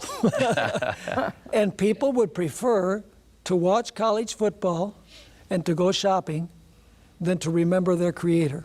I'll put it bluntly. It's a matter of whether you really love Jesus. Jesus said, if you love me, you will keep my commandments, and especially you'll want to spend all day Sabbath with me. Because it's not only a matter of going to church on Sabbath. In the debate, the evangelical individual, he gave the impression that, Sabbath is about going to church on Sabbath. No. Sabbath begins at sundown on Friday and ends sundown on Saturday or Sabbath. All 24 hours are holy, according to Genesis. So we are to suspend everything ours and focus totally on Jesus. And people say, well, that's such a big sacrifice. Not if you love Jesus. Because we enjoy spending time with the people we love. Right. The more, the better. Right. But you know what? And it seems like it's worse, but I guess it isn't. But if you go back 50 years, 70 years, even 100 years ago, people who went to church on Sunday kept it as though it was a Sabbath. They didn't go out and do those things. Right. So they went, first of all, it was the wrong day, and a lot of them in ignorance. God winks at our ignorance. But now, over the last many, many years, you see that those folk who go on Sunday don't even try to keep it holy anymore because they just say it's not a holy day. Guess what that does?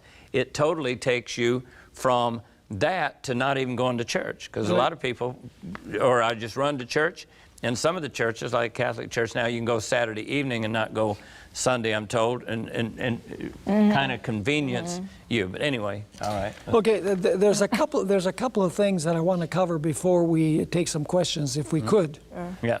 First of all, did Jesus break the Sabbath? Something that was brought up in the debate is John chapter 5 and verse 18, where Jesus had healed a paralytic, and the individual who was defending the anti-Sabbath position read John 5 verse 18, where it says, therefore the Jews sought all the more to kill him, because he not only broke the Sabbath, but also said that God was his Father, making himself equal with God. So the text seems to say that Jesus broke the Sabbath by healing this man. But really what's happening here, and I'm going to prove it in a minute, is that the Jews thought that he was breaking the Sabbath because of the traditions that they had added to the Sabbath. Right. See, there is no law in the Old Testament that forbids healing on the Sabbath. That's right. It was not breaking the law to heal on Sabbath. Right. And now let me prove it to you. Let's go in our Bibles to Matthew chapter 12, verse 10 and verse 12. See, people simply don't read the Bible for themselves. Right. They implicitly trust what their religious leaders say. And if their religious leaders say, well, it's Sunday, and that's it, people don't study it for themselves. They simply accept what they're told. And the tradition, what was good for my Grammy, so it's good for me. Yeah, right. But- By the way, Matthew chapter 12 is talking about a man that had a withered hand that Jesus healed on the Sabbath. Let's see if Jesus, when he healed, broke the Sabbath or whether he kept the Sabbath. Okay. 12, verse 12? 12, verse 10, and then verse 12. Okay. And behold, there was a man who had a withered hand. And they asked him, saying, Is it lawful to heal on the Sabbath? That they might accuse him. So what was the question? Is it lawful to heal? To heal. Now, how does Jesus answer in verse? Let's read verse 11 and 12. Then he said to them, What man is there among you who has one sheep, and if it falls into a pit on the Sabbath, will not lay hold of it and lift it out? Of how much more value then is a man than a sheep? Therefore, it is lawful to do good on the Sabbath. So is it breaking the law to heal on Sabbath? No. No, it is lawful to heal on heal Sabbath. on the Sabbath. So when John chapter 5 verse 18 says that Jesus broke the Sabbath, it wasn't the biblical Sabbath Right. that Jesus created. Right. John is simply saying that according to the traditions of the Jews, which Right. is the context, Jesus broke the Sabbath. Right. But he wasn't breaking the Sabbath. Good No, point. Because that would make him a sinner. Sure. that would make him a sinner. And if he's a sinner, he would need a redeemer. That's You right. would. Okay. And he couldn't save us. Right. Good. Okay. Okay, one other thing. Okay. Is the Sabbath Jewish? Well, let me here ask a few questions. Who created the light? God. To whom does it belong? To whom does the light belong? It belongs to him, but he gave it. But he made it. Okay. To whom does the firmament belong? To God. The earth is the To Lord's. whom does the and fullness vegetation thereof. belong? God. To God. To whom do the sun, moon, and stars belong? God. To God. To whom do the fish and the birds belong? God. To whom does the land animals belong? God. To whom do men and women belong? God. But the Sabbath belongs to the Jews. Very There's a contradiction there. Yeah. Because if everything God made is His because He created it, well, He created the Sabbath too. So the Sabbath must be His. And that's the reason why in the Bible, the Sabbath is always called the Sabbath of the Lord your God. God refers to it by saying, you shall keep my Sabbaths. That's right. He says, take away your foot from my holy day. And Jesus said, I am Lord of the Sabbath. Not once in the Gospels do you find the Sabbath referred to as the Sabbath of the Jews. And here's something very interesting. Or your Sabbath. Yes. We never see, Never God your Sabbath. never Yes. refers to it as your Sabbath. Now, but Jesus did refer to the Hebrew feasts as Jewish feasts. I'll give you several examples. John 2, verse 13, it says that the Passover of the Jews was near. John 5, verse 1, it speaks about a feast of the Jews. John 6, verse 4, it says the Passover, a feast of the Jews. John 7, verse 2, the Jews' feast of tabernacles. And John 11:55, the Jews' Passover was nigh at hand. When it refers to the ceremonial Sabbaths, John refers to it as of the Jews. But never once does he refer to the Sabbath as the Sabbath of the Jews. The seventh-day Sabbath. Right. And if you pursue this argument, you say, well, because the Sabbath is the day that that God gave to the Jews, therefore it's Jewish. Well, let me ask you, what do you do with Matthew 2, verse 2, where Jesus is spoken about the King of the Jews? Well, that means Jesus is only the King of the Jews. He's not King of the Gentiles. Oh, wow. That's big. Right? Are you catching my point? Right, right. Just because He's King of the Jews, then the rest of us didn't have the rest of us as well. Why does it say King of the Jews? Because he's dealing with the Jews at that moment. Yes. Why does Exodus 31 verse 17 say that the Sabbath is a sign between me and Israel? Well, because Israel was his people at that moment. He wasn't going to say the Sabbath is a sign between me and the church, because the church, he wasn't talking to the church at that time. Sure. But you know, they come to the conclusion. They come to the conclusion. They say, "Oh well, you know, it says the Sabbath is a sign forever between God and the Jews." Yes. Does it say exclusively God and the Jews? No. That's an assumption on their part. We hope not, because as you said, if he's king of the Jews, does that mean he's king of exclusively of the Jews? And of course, they rejected him, so that would have been okay. We have. You ready to do it? We'll probably have to come back to the Let's- Sabbath in the end time later. We have to take some questions. We only got about 12 minutes, Oh, so man. let's take some questions we'll answer them as quickly as you can. Okay. Stephen Bohr and Danny are talking about the Sabbath. Stephen Bohr said God made the Sabbath and then gave it to man. I don't believe it's correct. God retains the ownership of the Sabbath and expects men to share it with him. Mark 2:27 says Sabbath was made for man, but I think it was a time for sharing. A perpetual appointment made for man to maintain the relationship between God and man. I don't see how what you've said doesn't Yeah, it's contradict different. it. Yeah. contradicts No, that. it's really just nitpicking, Yeah. if I can say it, because God gave everything in creation for man's use. Yes. You know, he gave us water, he gave us sunshine, he gave us food, he gave us, you know, it's his, Right. but he gave it to us. Yeah. And the Sabbath is his. That's why it's called the Sabbath of the Lord. Right. But he gives it to us. Sure. Right. So there's no contradiction there. Right. Okay. People are saying that it's okay to help your neighbor, for example, harvest their fields, painting for them, shopping for them, etc., on the Sabbath, justified by anything done for the salvation of someone is acceptable. This is becoming common even among SDAs. They're saying that it's okay as long as you're doing it for non-selfish reasons. Is it okay to help in this way? Is it justifiable for evangelism? What are your thoughts? Well, Can you the go bottom- shopping and painting and all that stuff? The bottom line is On Sabbath. those are things that you do every other day of the week. Right. You don't have to do those things on Sabbath. You can talk to the people and say, "Can I come by your house on Sunday and paint your house?" You don't have to do it on the Sabbath. That's right. You know, once you start down that road, anything is allowable the Sabbath. Yeah. You lose the sacredness of the Sabbath. Yeah, and I think we have to be balanced where Jesus says, if you got a sheep, would you pull him out? We had a hurricane or a tornado here quite a few years ago, and some elderly lady down the road, a tree fell on her house, and I went on the Sabbath and took my chainsaw and I cut Amen. that out because it's lawful to do good on the Sabbath.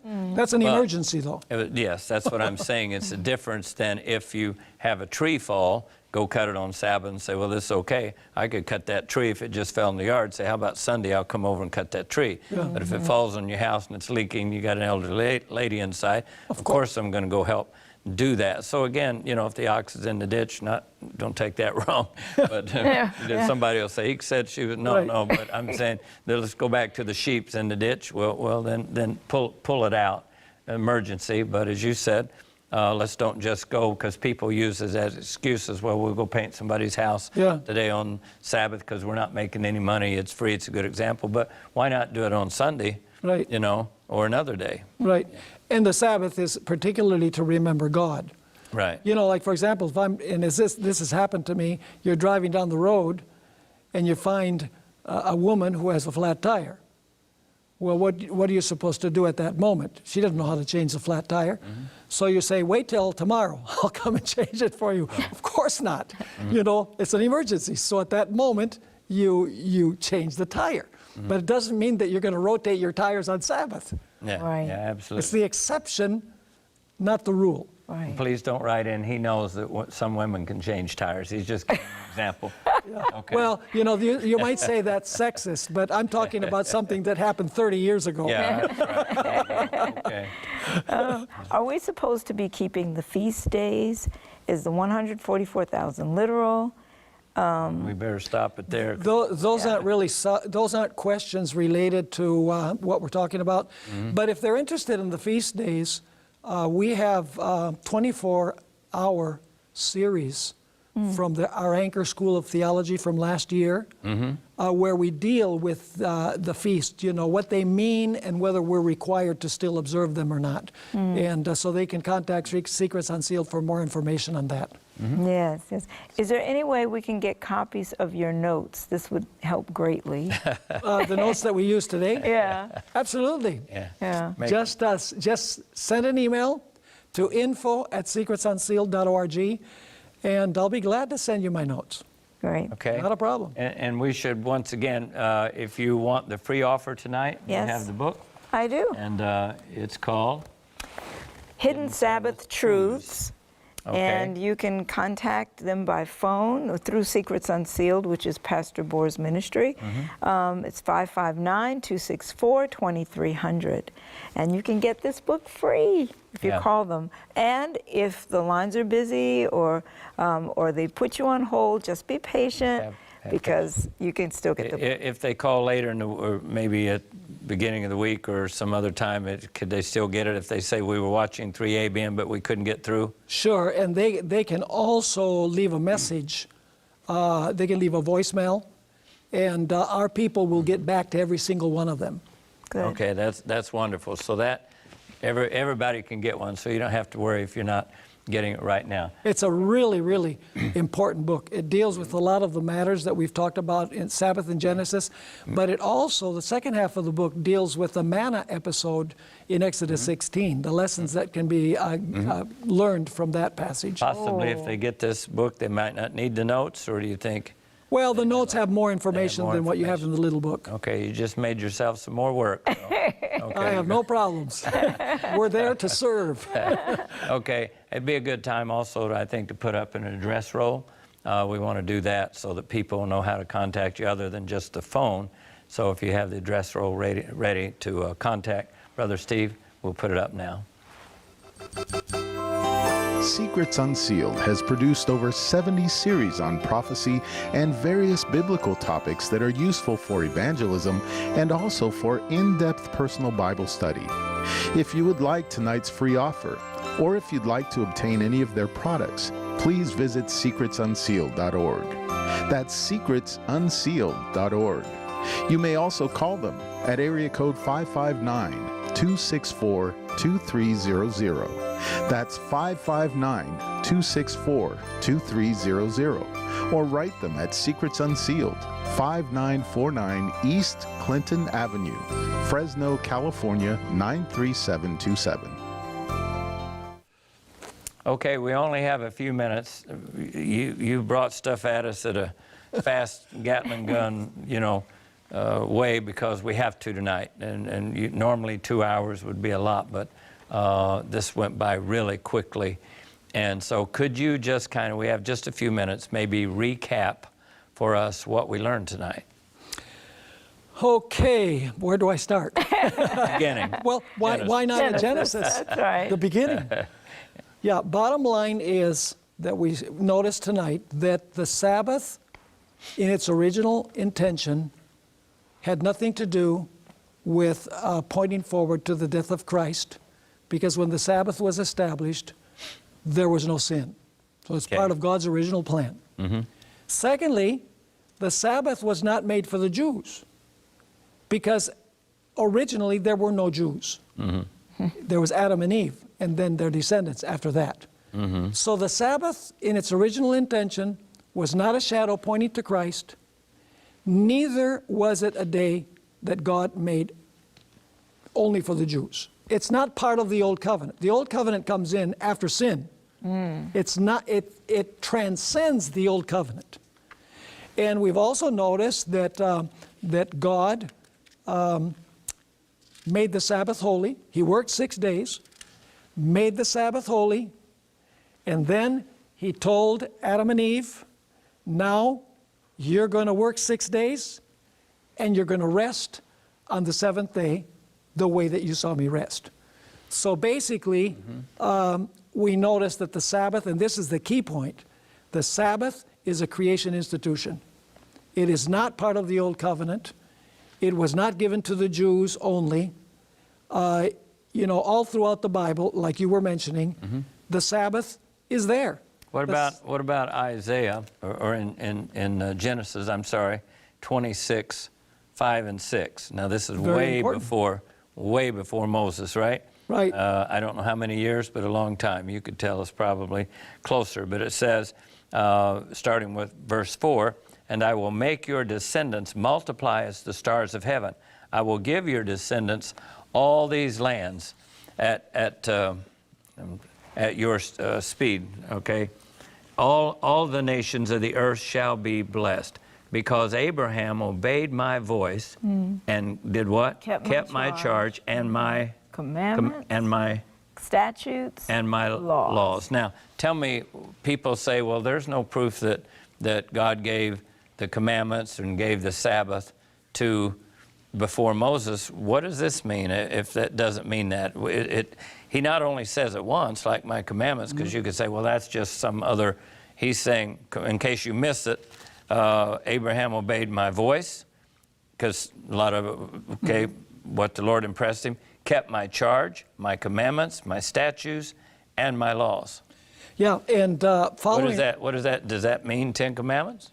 following up on that, in Exodus 16, the manna episode, Yes. when God gives the manna in verse 4, he says, I'm going to test Israel to see whether they will walk in my law. And then verse 28, when they went out to get manna on a day other than Friday for the Sabbath, God says, how long will you disobey my commandments and my laws? Yeah. And there it deals specifically with the Sabbath, and it's the same expression that appears there in Genesis 26. Wow. So very clearly, the Sabbath existed between creation and Exodus 16, although there's no mention directly of people keeping the Sabbath during that period. Didn't need to, because everyone did. Yeah, everyone did. It's like, why didn't Jesus, say, keep the Sabbath? Well, why would he have to say keep the Sabbath if everybody was keeping it? What he had to do was say, keep it in the right way. Right. Yeah. In other words, Sure. he was to restore the Sabbath to its original intention. Right. Yeah, absolutely. Well, our time is just about gone. Closing thought from you? This was just rich. And thank you so much for all of the depth of your scholarship. We Praise just the really Lord. appreciate the insight God has given you. Okay. I'd like to put the phone number up just one more time. We have just a minute, if we could get that up. Again, I should have memorized it by now. I think it's 559. We'll get it here, 264-2300. 559-264-2300. And Secrets Unsealed, The Hidden Truths. And you can get this book when you call that absolutely free. And so it's a great book. It's a small, I like a quick read. Yeah. That's what this is. But it's loaded with lots and lots of truth. So, In large print. and large print. Oh, great. Thank you. Thank you. I might have to give up. Yvonne and me were fighting over my glasses tonight just because we had one pair. So if you see us struggling a little bit, but that comes with maturity. Yeah, I like Not that. old age. I like that. Maturity. It's all your perspective on things. So Pastor Steve, thank you once again for being here, for all you do for the cause of God. And we ask you to pray and ask the Holy Spirit what he would have you to do in support of Pastor Bohr's ministry and 3ABN and those taking the message to the world. Our time is all gone for this evening. Until we see you next time, may the Lord richly bless you abundantly more than you can ever ask or think.